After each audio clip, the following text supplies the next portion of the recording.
You're listening to an Anazao Ministries podcast.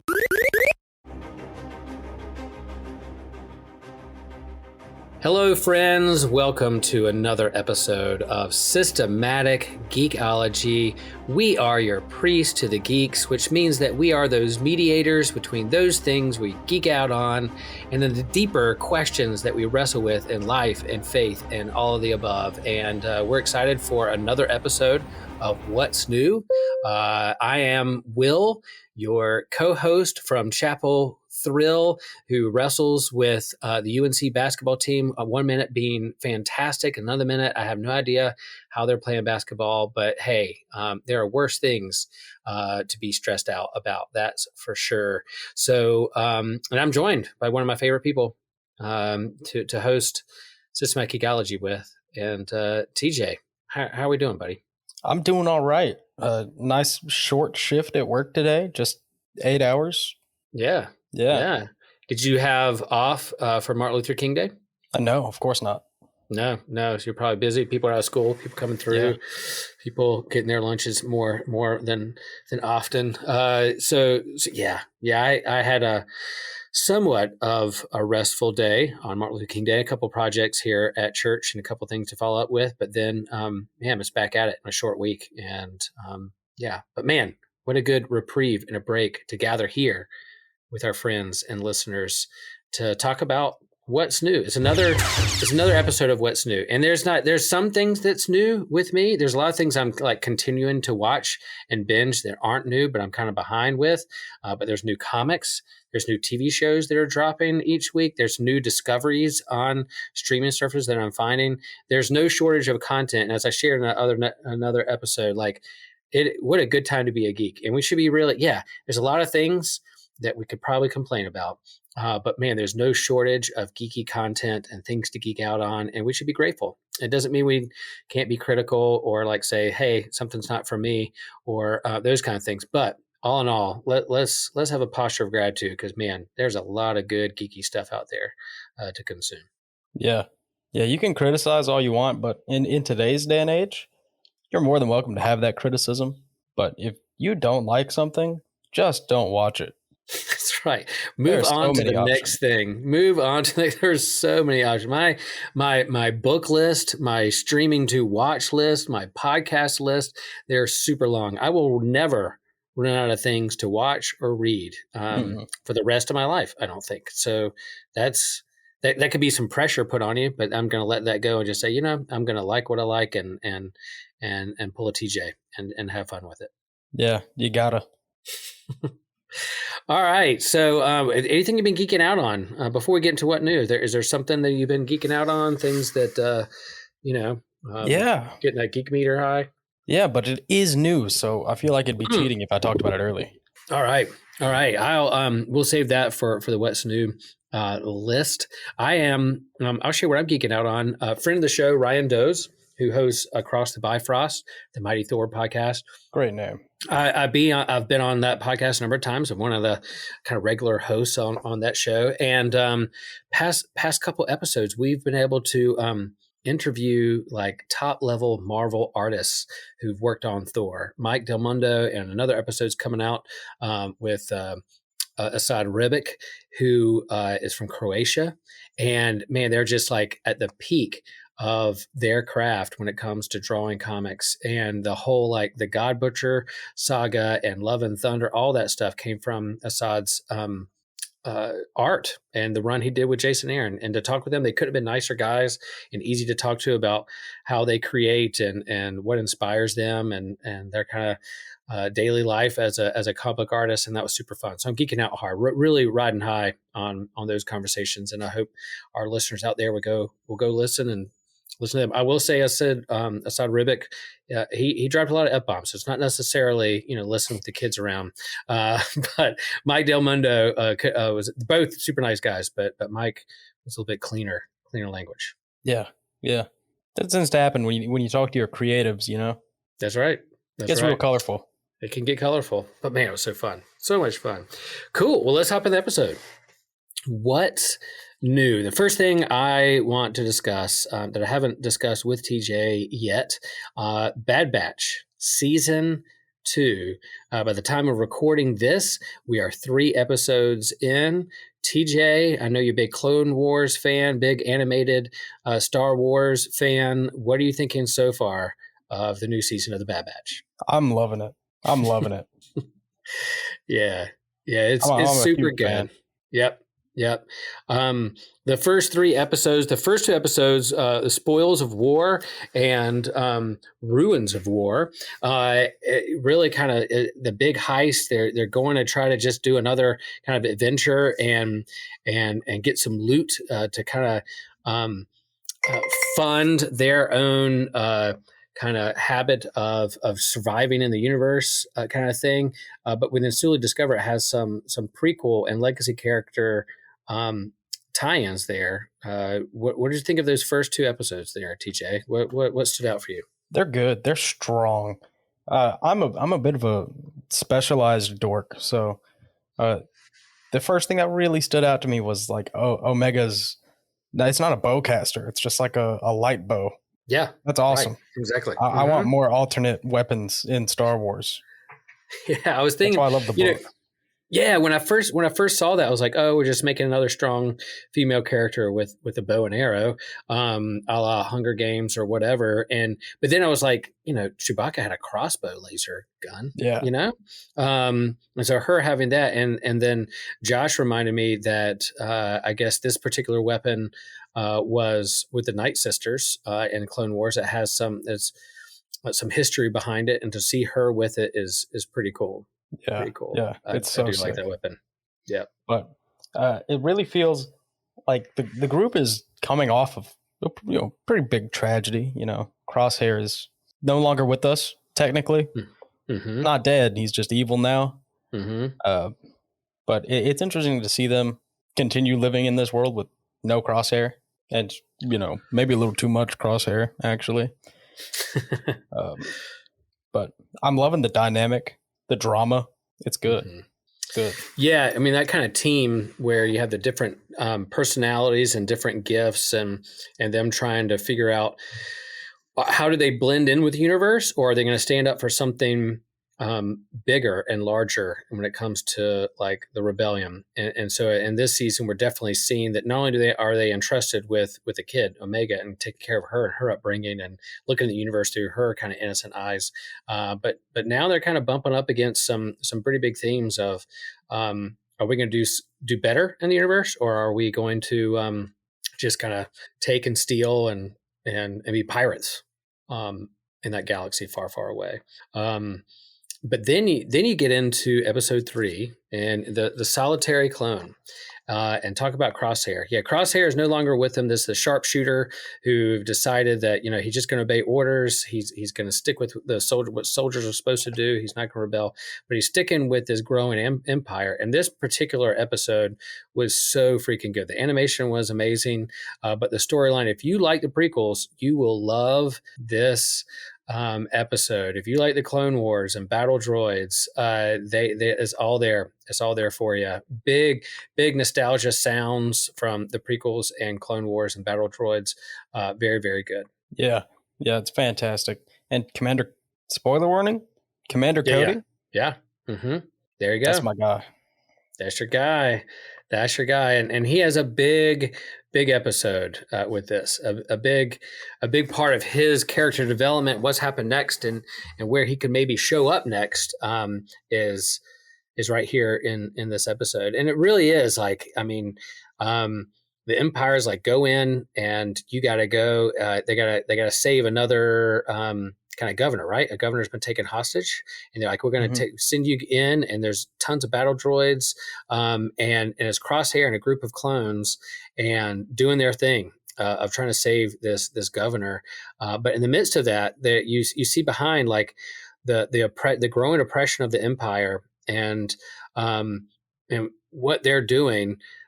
Man, you're seeing Cody and others start to be like, I don't really see this going in line with what we're really originally created to do. So they're starting to rebel themselves. And you see this progression. I think what this show's going to do, you see this progression from the prequels of battle droids, and then you have the clones, and then you have humans, stormtroopers. And so this progression and evolution from robot to clones to like regular humans as stormtroopers, and what happened within those gaps, that's what's being played out here. And I've always been curious what happened to the clones between episode 3 and episode 4. We're getting to see some of that play out with what's going on. Could there be a clone rebellion, civil war rise up against real life stormtroopers, or how are they being phased out? Are they is there another switch within them that's just going to cut off? Is there a clone genocide getting ready to come? I don't know how Star Wars is going to manage these things, because there's moments when this is kind of a lighthearted animated TV show for kids, and rightfully so. But then they have some darker elements too there. I mean, you have the Bad Batch using stun guns, but then, man, and this particular episode, a lot of lasers flying around, and really just kind of taking somebody out point blank with a smoking barrel, killed him right there in front of everybody. So they're both there, and the tension's on the line. Yeah, good soldiers follow orders. Yep. Yeah. What do you think? What's your prediction of where these clones are going to go by the end of the show? Yes, spoiler. Cody is, he just left. He's out. He bounced. No longer wants to be, but he just left. So, is there a growing? Of course, there's a growing rebellion, but is there going to be like this mass kind of exodus of the clones doing their own thing, fighting against the Empire, or are they going to slowly just take them out one by one?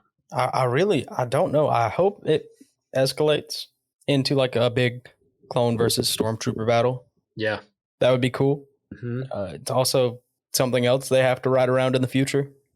And of course, there are like pivotal clones from further on in the series where they can't be there.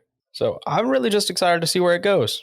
Yeah, it's a long season. There's going to be a lot where we hope to, kind of my routine. I don't know what your routine is, TJ. And when you watch The Bad Batch, I wake up Wednesday morning super early before everybody else does, and has a cup of coffee and watch it at the beginning of the day, so I can kind of think about it all day and get on the internet. But we hope to even do a watch party with some of our patrons and friends and listeners who want to hop on and kind of watch it together and talk about it as we do that. So I'm hoping we can do those things. But when do you find time to watch? Do you kind of wait a couple episodes and binge it all, or is it like once it debuts, you hop on it?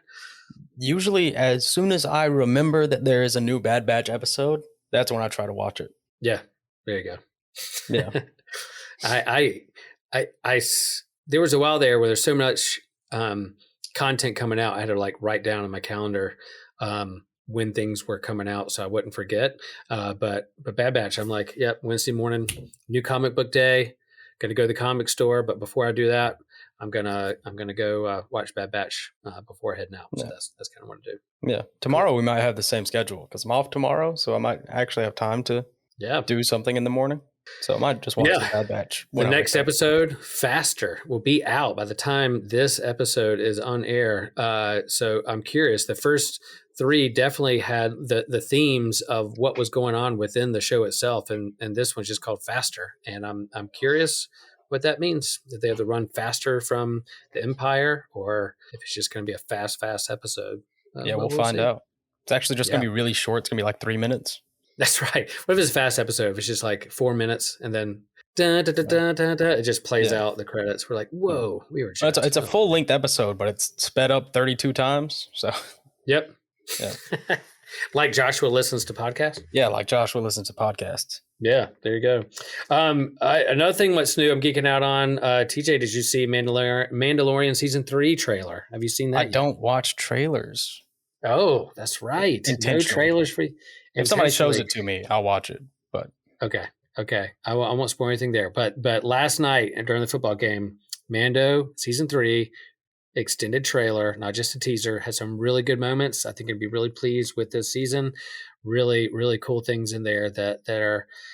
It doesn't give away too much, but it definitely teases some ways and direction they can go in with this. And I like it that Mando is kind of the flagship Star Wars content right now. It's not the movies.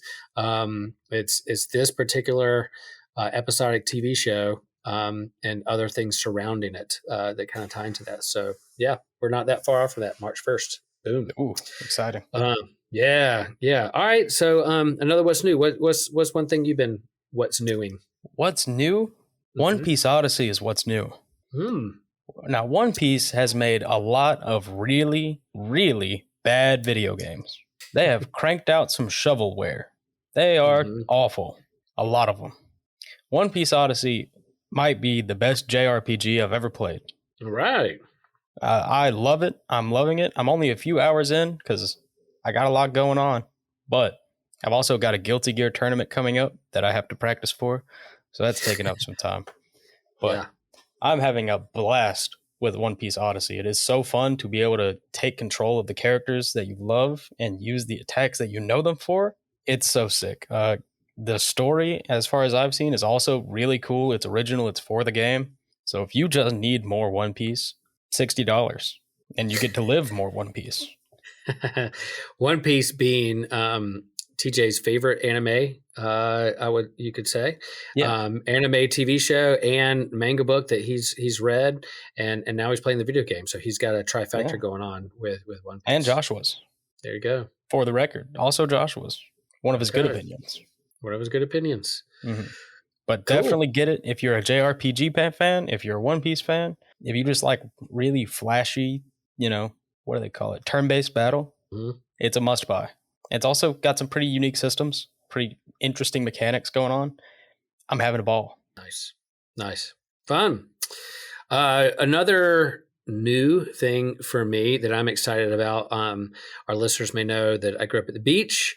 I'm a lifelong surfer. In fact, I just caught some waves last week visiting my parents for my dad's birthday. Got in the water. It was a little cold, but I put on a wetsuit and have a newer surfboard. I was really able to get on some good waves, and it was super fun. Every time, I'm getting older. And so there's times when I haven't surfed for a while. I'm like, does Will still got it? Does he still remember how to do this? But every time I paddle out and stand up on a surfboard, it's kind of like riding a bike. I'm like, yep, it's fun. It may take me a little longer to stand up and my knees may hurt more the next day. But if you keep me on a good wave and a good surfboard, Will still got it. And I love it. It's my top sport and hobby that I just think about it constantly and love it. And so what's new coming up in this month and at the end of June, the World Surf League, the WSL, think of NBA, NFL, MLB for surfing, is starting its new season in Hawaii at the famous Banzai Pipeline, the famous wave in the world. They kick off their world tour and contest competitive surfing with the Pipeline Masters there in Hawaii, and they're starting their new season. And I think Disney Plus kind of knew this was happening, and with the Olympics at Japan a couple summers ago and surfing debuting in the Olympics there in Japan, they have this new series on Disney Plus called Chasing Waves. And it dives in. It's an 8-episode TV series that goes into kind of the surf culture in Japan.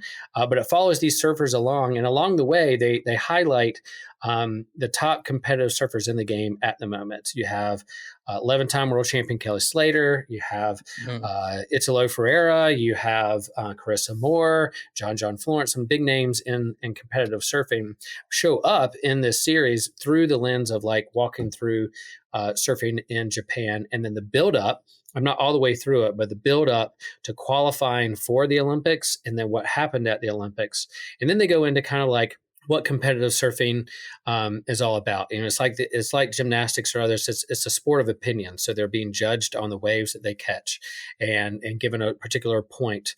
And then whoever has the highest points advances to the next heat all the way to the final until you crown like a champion for the contest. And they kind of explain that a little bit. And I know all these personalities in surfing pretty well. You could even show me a wave anywhere in the world. I could probably tell you where it's from or what ocean it's from just because I've seen these famous waves and watched people surf it for a long time.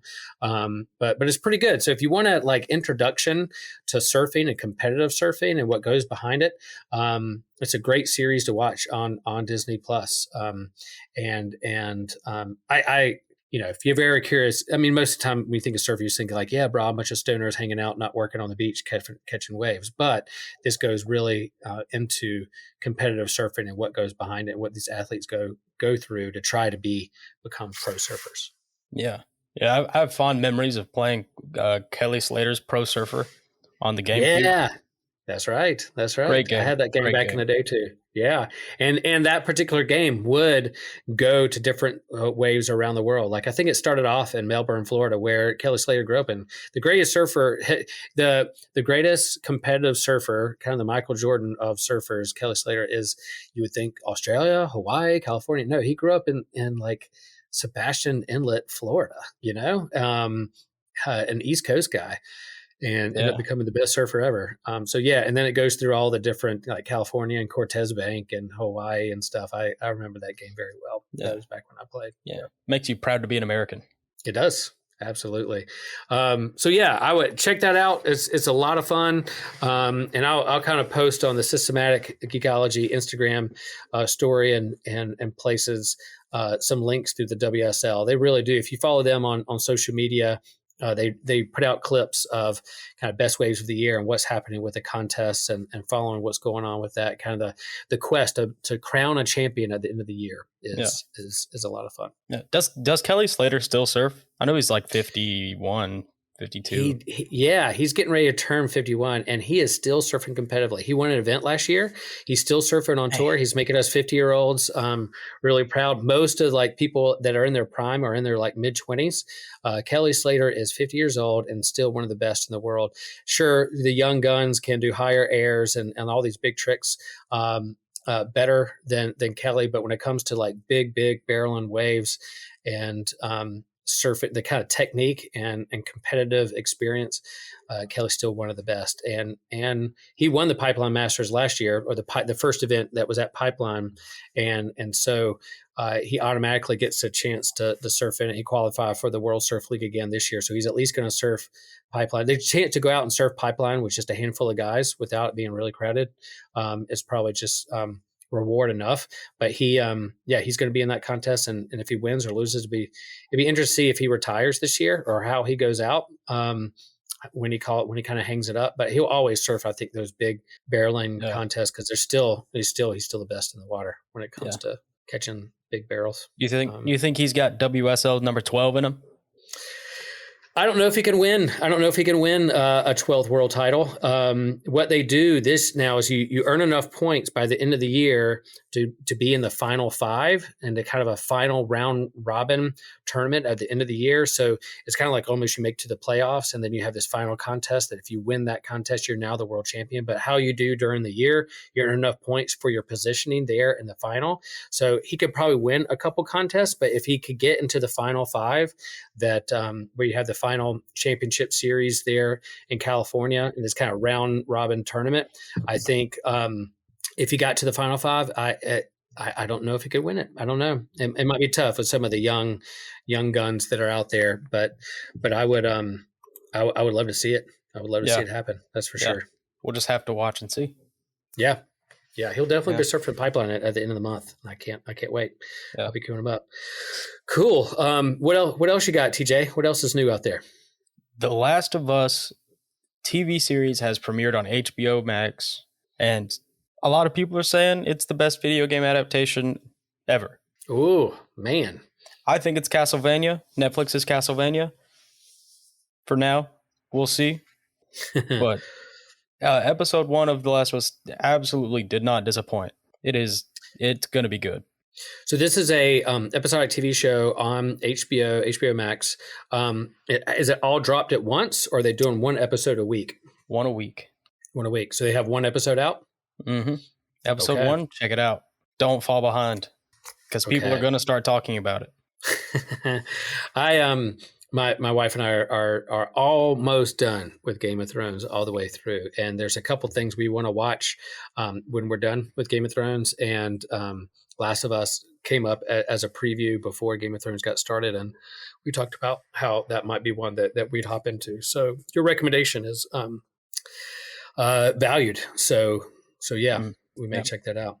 What is the premise? So as you set up without too many spoilers, it's episode 1. It was a video game made a TV show. What is the premise in the world that draws you into the storyline? So The Last of Us is based in a world where there was a mass fungal infection outbreak. Okay. And the fungus is what turns people into zombies. They're not technically zombies. Yes, they are. But we got our main character, Joel, trying to live with his family. That doesn't go so well for them. And gets to the point where he has to basically adopt this little girl who is infected but not turning. Oh, And, okay. that kind of causes some, in today's society, 3-letter agencies. But in The Last of Us, they're like, you got like 5, 6. Mm-hmm. But you've got the Fireflies and Fedra, which I can't remember what that stands for. Federal something. Mm-hmm. But it's really good. You've got these two groups competing over basically this child's life and death, with Joel, Pablo Pascal, trying to protect her. Mando? Yep. Mando's in this thing? Mhm. Oh boy. There you go. He's not carrying around like a baby Yoda or anything. But he has a kid. Sort of. So. Ellie, Yeah. Basically the same character. All right. Grogu might throw things more, actually. Yeah. Which is going to be really funny in a couple episodes because she throws stuff a lot.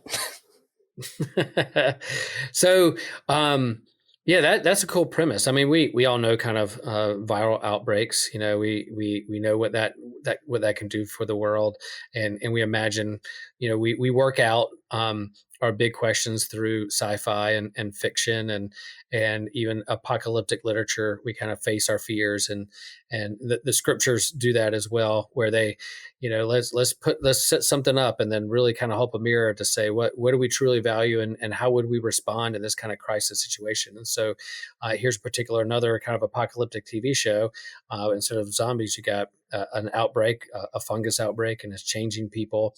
And then you're faced with, all right, what do I value most, and what do I want to save, and what is it that I want to be in this world, in a chaotic world. And there's facets of that in our own lives that we have to face. So maybe this is another kind of TV show, another story that can help us ask those questions and face them for ourselves. Mm-hmm.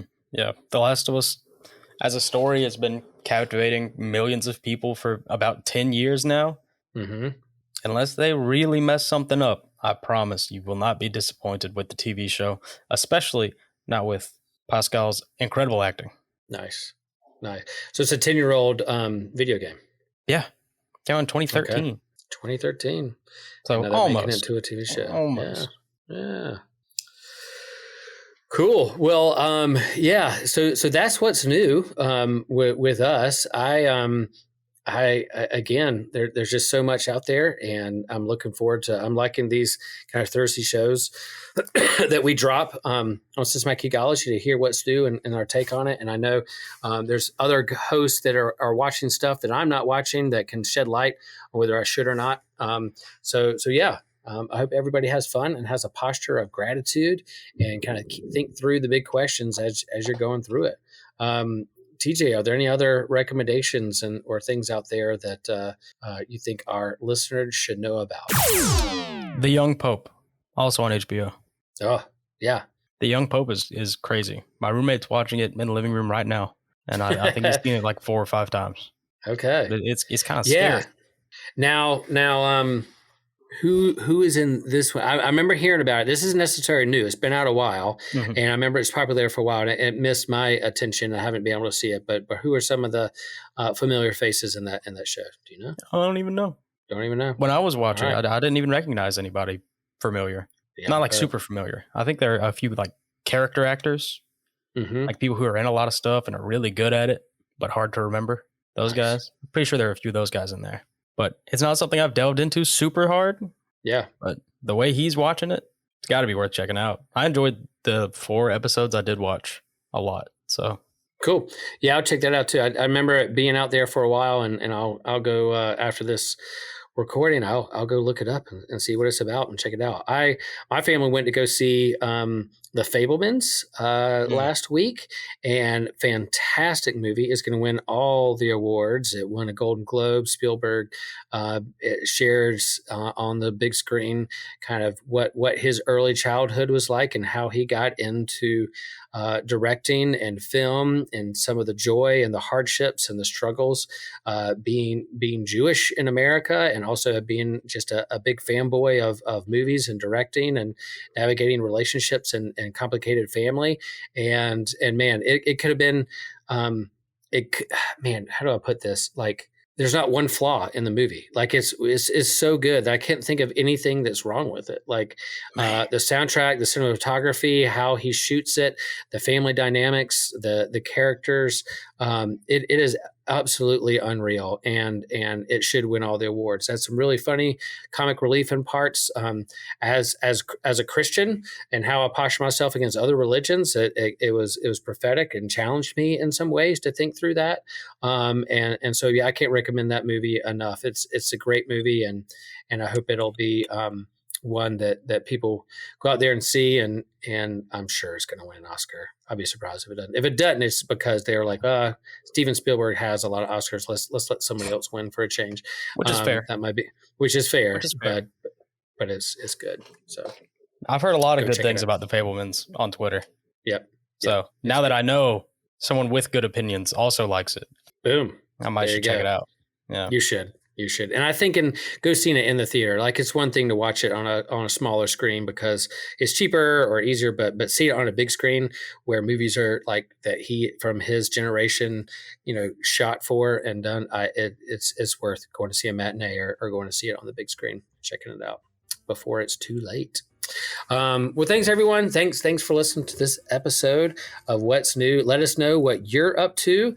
Let us know what's new for you on our social media, on our website.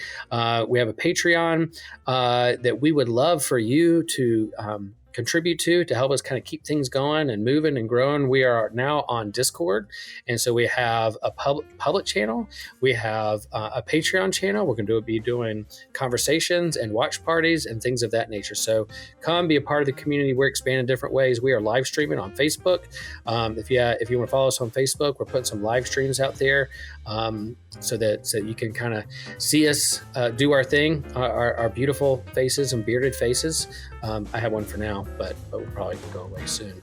Not a beautiful face, but a beard. So yeah, check us out. We hope that you can be a part of all those things. And remember that we are a chosen people, a geekdom of priests.